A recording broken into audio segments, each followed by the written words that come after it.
Alright, what's going on, guys? Arethius back here for another Pokemon Battle Commentary video. This time we've got something a little bit different for you. This is going to be a battle from the Random Eggstravaganza tournament going on the Ion Game Corner. And if you're not familiar with what that is, in this tournament, the players were all given 10 randomly drawn eggs that we did a live stream for the drawing and the hatching of all the eggs. And so you've got 10 Pokemon that you have at your disposal, and you can make your team out of whatever of those 10 that you want.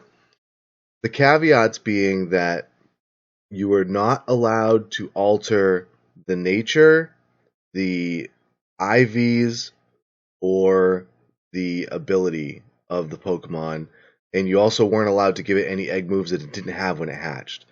So basically, you couldn't change its ability, you couldn't hyper train it, and you couldn't give it a nature mint. Anything else was fair game. You could give it move tutor moves, you can give it TMs, TRs, you could level it up to wherever you want, you could evolve it if there was multiple evolution choices, you could pick whatever one you wanted.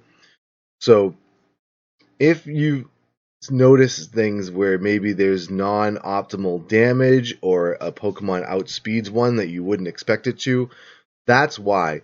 All of the Pokemon were bred using a Destiny Knot with very good breeding stock, but they're just not guaranteed to be the perfect IVs that you would normally see in a competitive battle. So anyways, this battle here is between AbsoluteFlare and its Gus. And let's take a look what they have going on here. So Flare has got Skarmory, Jellicent, Morpeko, Diggersby, Whiscash, and Alolan Ninetales. It was actually funny when we saw the Baneri hatch for Flare, because he has an all rabbit team that he uses sometimes. So it was kind of funny to see him actually get that Pokemon. But we have items that we can look at for Flare. So Ninetales with Light Clay, which means it's going to be packing Aurora Veil. He was fortunate enough that he got the Snow Warning Vulpix. Everything else seems kind of standard. The heavy duty boots on Morpeko seems a little interesting, but other than that, nothing really too surprising here. The Lumberry and the Whiscash is interesting because I believe that's going to signify that it's probably a Dragon Dance sweeping attempt for Whiscash here. But anyway, looking at Gus's team, he's got Beartic, Dubwool, Manectric, Quillfish, Garbodor, and Togedemaru. The Beartic, I'm not surprised to see here because it is a Slush Rush Beartic. So I think Gus probably saw that and saw that Flare had Ninetales and figured, well, this is as good a time as any for me to bring this thing. So anyways, I don't see anything too glaring on Gus's team. A lot of the thing about this too, and Gus actually admitted this on Discord when we were talking about the tournament, is that he definitely got a lot of Pokemon that he wasn't used to using. So we'll see if that translates into how they're either built or how he plays with them. But that's gonna be one of the interesting things throughout this tournament, is that it's gonna force some people off of their comfort zone, which I think is always interesting to see how people handle that. But anyways, let's press play and let's get going here and see what Flare is going to do. Looks like he's considering a Ninetales lead, or maybe Skarmory. Ninetales, obviously, he'd want to get the Aurora Veil up as early as he can. Skarmory likely would be to start putting hazards down. Morpeko, it could be for scouting purposes, maybe. If he's thinking about... I mean, there's really nothing that Gus has to lead. Now, I don't remember what his abilities are on the Manectric and the Togedemaru. So that's one thing. So we took note of everything that everybody had. So any egg moves that came with the hatched Pokemon, what the IV ratings were, what ability it had, what nature it had, so that everyone had access. That's all public information for the tournament. Okay, so Flare's going to start with more Pico. No, maybe he's not. Oh, yep, he is. Okay. So, looking real quick at Gus's team, Togedemaru does have Lightning Rod. Electrike has the Manectric has Static, though. I don't think that becomes Lightning Rod. I could be wrong about that, but so Gus does have an electric immunity on his team. Alright, so Gus is going to start with Garbodor. So at least for this turn, if he wanted to, he could go right into Togedemaru. And if Flare anticipated that, he could maybe Parting Shot or something. But Morpico's going to Aura Wheel. Garbodor is staying in and takes about 3/4 of his health and damage. And Gus is going to get Spikes up. He's got Black Sludge. So now the question is does Gus want to stay in here? I mean, another Aura Wheel is going to KO, but now he doesn't have that immunity, and it looks like he's just going to stay, and Garbodor is going to go down. And this Morpeko has 2 speed boosts, so it would presumably be faster than anything on the field, provided that maybe if Gus had like a Choice Scarf on his Manectric or something like that. But let's see what Gus is going to answer with here.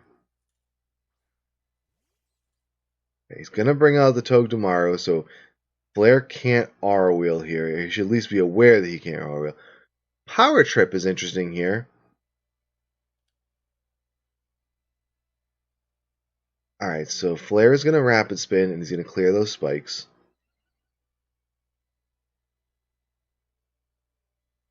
And a U-turn. It's going to do quite a bit of damage.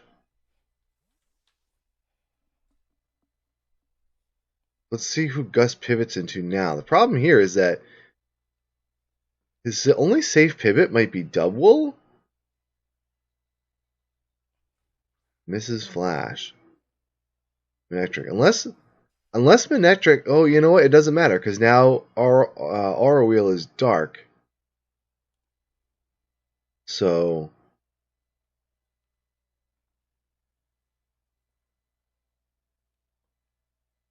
I think Power Trip right now only has 3 boosts, so it should only be, 60 base damage? It works the same as Stored Power, correct? I believe.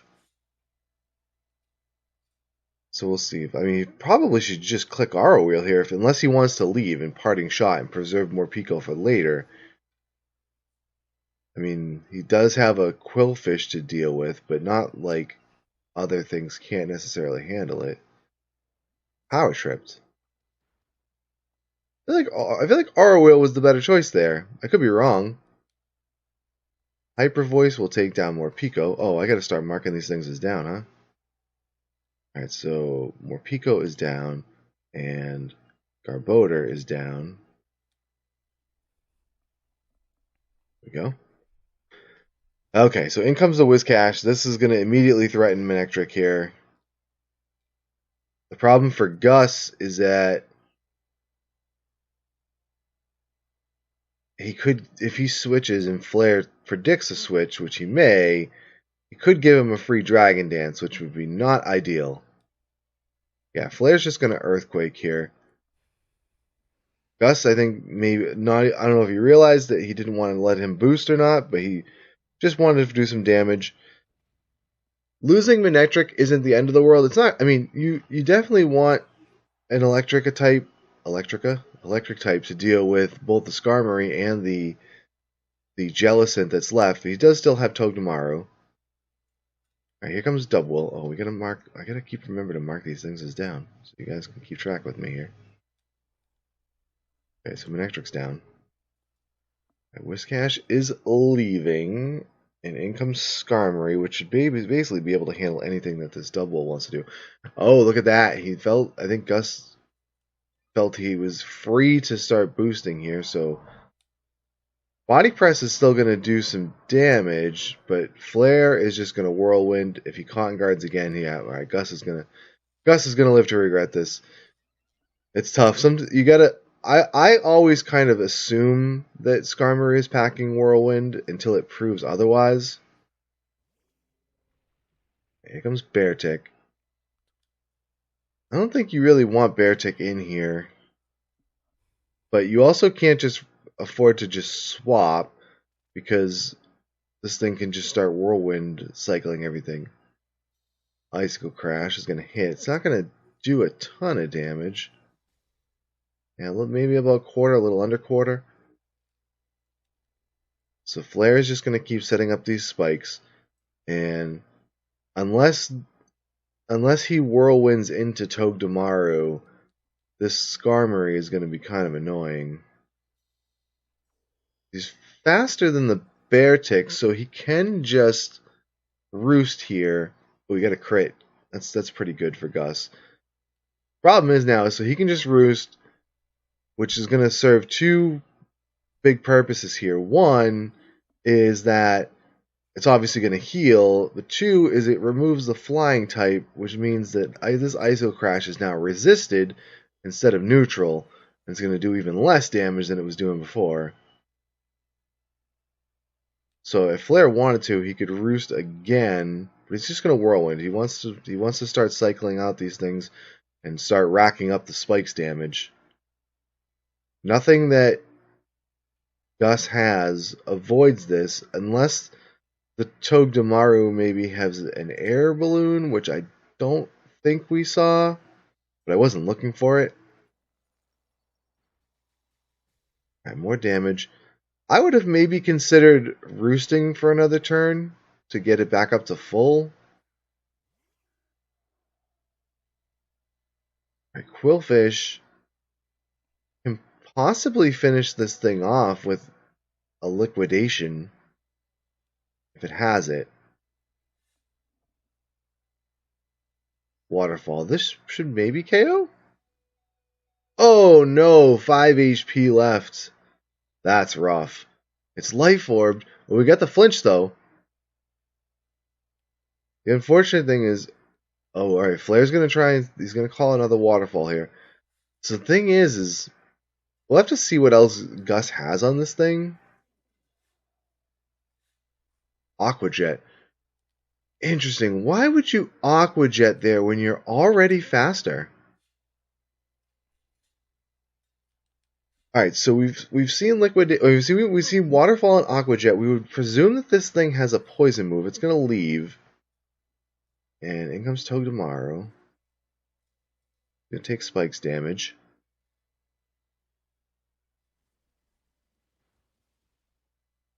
It gets scalded.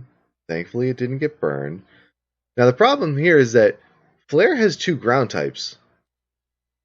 So I feel like Gus should be aware that there is a very high likelihood that a ground type is coming here, as we're seeing the switch to Whiscash. And he should click something else. U-turn. Yeah. U-turn's tough here for Gus because obviously it didn't KO the Whiscash. On top of that, it's just gonna make more spikes damage happen here. So it feels like Flare is kind of firmly in control of this here. Just gonna try and get some damage in. Oh no, the double's faster. It's faster. Alright, so there's the Cotton Guard. Flare's gonna try and do some damage. Maybe he gets a fortunate defense drop here. No. He's gonna switch into Skarmory, which he may just lose the Skarmory here, because if Gus gets another Cotton Guard in, which he probably has all rights to, yep. Even if Flare wants to try and Whirlwind, he's not going to go first. He's going to Roost. Oh, but he's still not first. This is a fast little double, huh? Alright, so he's going to get some Rocky Helmet damage in, but Skarmory is down. That's a good KO for Gus. This Skarmory is just annoying to deal with. Okay, here comes the Jellicent again, so we'll have to see what Gus has on this thing. If he's got anything that can do any damage to this. I'm gonna rest. So we've seen Cotton Guard, we've seen Rest, and we've seen Body Press. Oh, he's got a Chesto Berry on it. Okay, that's not bad. Gonna Scald.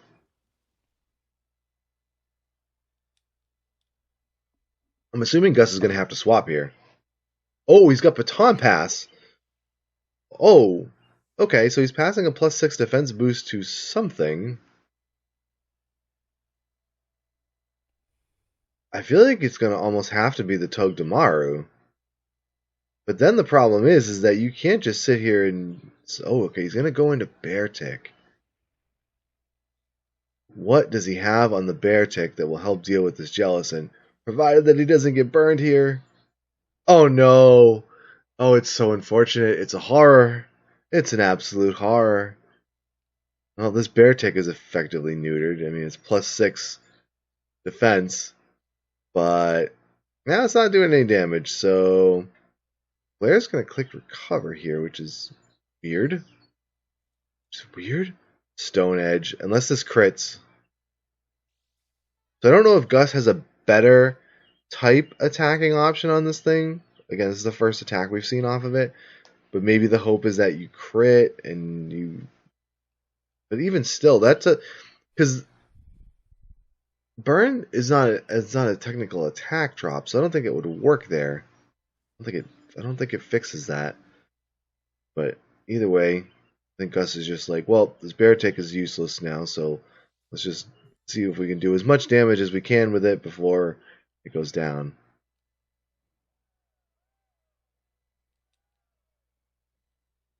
So, interesting to note, and it may come into play later, it may not, but we have to keep in mind that Dubwool cannot touch this Jellicent.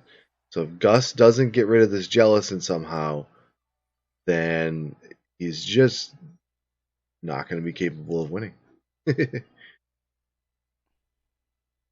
So assuming here comes the Togedemaru, yep, and then it's going to take more spikes damage, it's going to chase this thing away. What else does it have?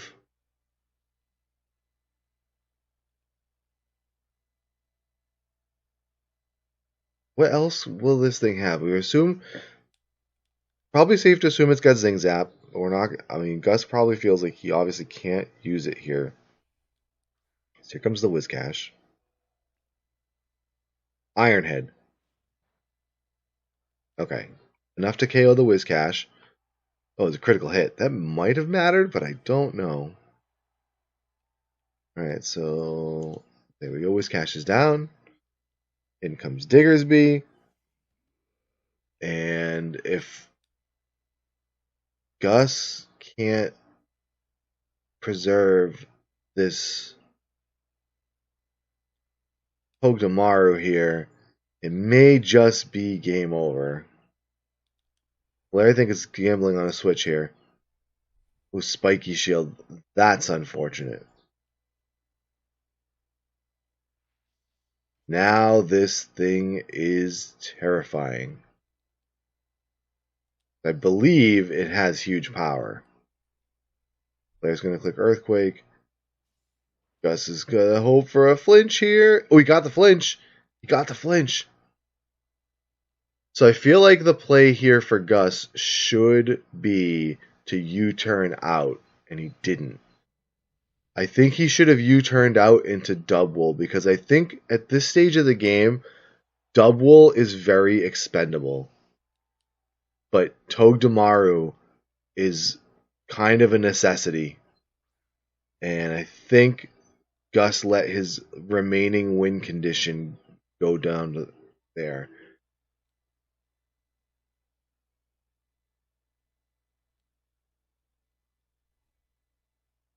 So I think we should see a Dynamax here from Gus. We didn't. Oh, you know what? Aqua Jet there is actually very smart, because there's a high likelihood, and we saw that it was, that the Diggersby is carrying quick attack, and you want to make sure that you don't let that thing quick attack you. So now I think the Dynamax should come out. Oh, it's got Freeze Dry. It's got Freeze Dry. Wait, he's not Dynamaxing. I feel like you have to Dynamax there, because what good is Dynamaxing this Dubwool going to do? You know you can't hit the Jellicent.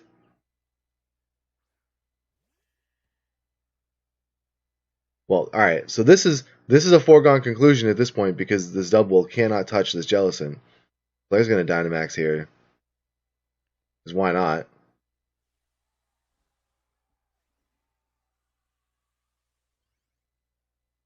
So I think this is just a situation here where you really have to acknowledge your win condition, especially, or not necessarily, win condition is maybe the wrong way to put it, but one of your loss conditions here, and if I don't even know if that's even a phrase, but we're making it one if it isn't, is that if you're only left with your Dubwool and it can't touch the Jellicent, and the Jellicent is still a thing, you just auto lose.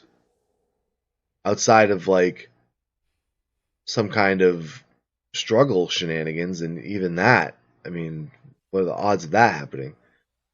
So I think Gus needed to realize that it was very important to keep Togedemaru alive, whereas it was far less important to keep, like, realistically speaking, like, what is Dubwool going to do here?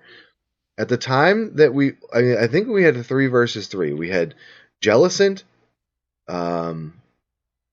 Diggersby, and Ninetales left against Dubwool, Quillfish, and Togedemaru. Now, out of those remaining, the only thing you can maybe argue is that the Dubwool will do super effective damage to the Diggersby, but you obviously still had Quillfish to come in and with an Intimidate and water moves to threaten, obviously, and water priority. I mean, it feels like, I don't know. I guess the other thing you could say is that maybe if he doesn't get the damage in that he got with the Togedemaru, that... Oops. Oh. Wow, look at that. Pause. Pause! Pause on the end screen. There we go. Oh, so Flare immediately stopped the video, stopped recording when he got there. So again, maybe you run the argument that because he did get 2 Iron Heads in, one causing a flinch, which did quite a bit of damage to the Diggersby, and that maybe without that, the Diggersby is free to quick attack and kill the Quillfish, because maybe Aqua Jet doesn't KO from where it is. So I think there's an argument to be made where that's why Gus tried to leave the Togedemaru in, and then at that point you're hoping for flinches. He got one, but interesting. It was an interesting battle. Again, I always enjoy seeing things that you don't normally see, which is why I'm really excited about this tournament, because you're going to be forcing players to use things they don't use quite a bit. You're gonna see things that are a bit oddball. I mean, like, for example, you don't really see Beartic too often outside of a dedicated weather abusing team, whether it be rain or hail, depending on how you want to run them. You don't get to see Whiscash very often, so some cool stuff that, like, you got. I'm like Manectric. You don't see Manectric much anymore now that he doesn't have a Mega Evolution, but yeah, some cool stuff that we don't get to see all the time. So I'm looking forward to seeing some more of these Random Eggstravaganza tournament battles. I know Zexios has been recording all of his, and I think I mentioned it in the last video, but he's holding on to them until we get later in the tournament to not reveal his team to his potential opponents. But yeah, that was fun. It was fun. So a good battle by Flare, and we will again. Hopefully, we will definitely see some more egg battles down the road. I actually have quite a few that have been sent to me. So after this one, I still have 6 videos left that have been uploaded to me that I need to work on. So we'll definitely, unless I hate saying definitely because you never know, things come up, but I aim to have another one of these out on Thursday, and then maybe on Sunday, because I don't have softball Sunday morning, I might do another one, a bonus one on Sunday morning, because I know, like I said, I know that when we get closer to the end of the Extravaganza tournament, that I'm going to have a bunch of videos from Zex too, so we'll be able to check all those out. But yeah, that's the scoop with that. So again, if you're interested in any of our events or tournaments or leagues or whatever you want to call them, hit the description below. It's got the link for the Ion Game Corner Discord server. We got a whole bunch of Pokemon stuff going on, so you can find something that you're interested in and get involved in. And maybe we'll see some of your battles here on the channel. So, yeah. Anyways, that's going to do it for today's video, guys. So, as always, thanks for checking it out. If you can, leave a like, drop a comment if you got any comments about this battle or anything else that we've been doing. And yeah, hopefully we'll see you in the next video.